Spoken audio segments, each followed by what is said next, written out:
Police are investigating the death of a woman whose body was found in a Queens park. The victim's been identified as 28-year-old Ching Ching Kiemde.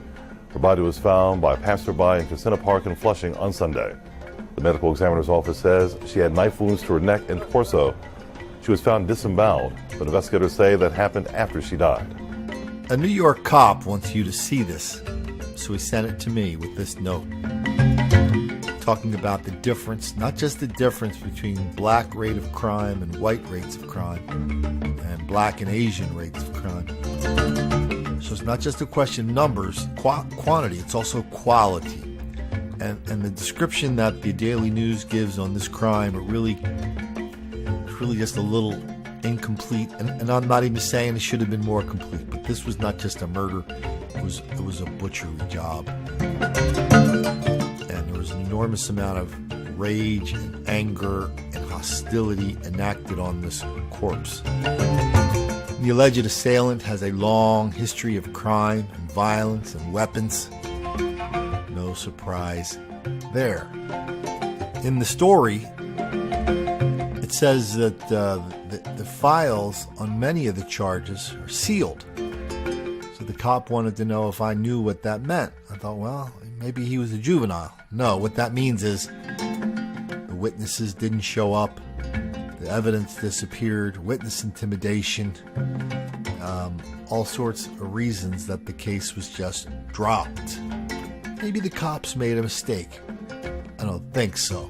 The killing of the Asian woman is in the news today. But he also sent along this story as kind of what they experience day to day out there.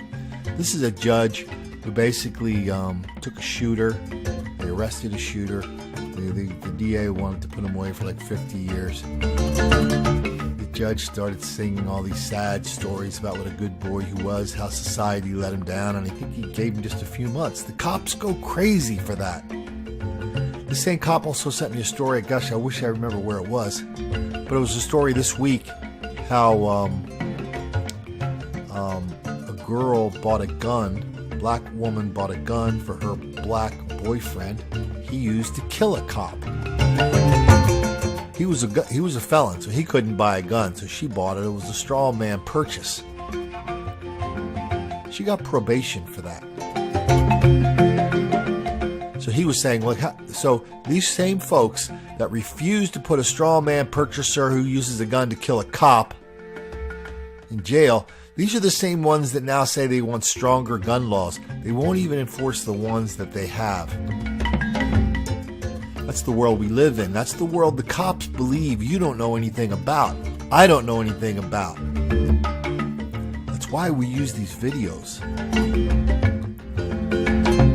That's why I want you to share them, like them, subscribe to this channel, read Don't Make the Black Kids Angry.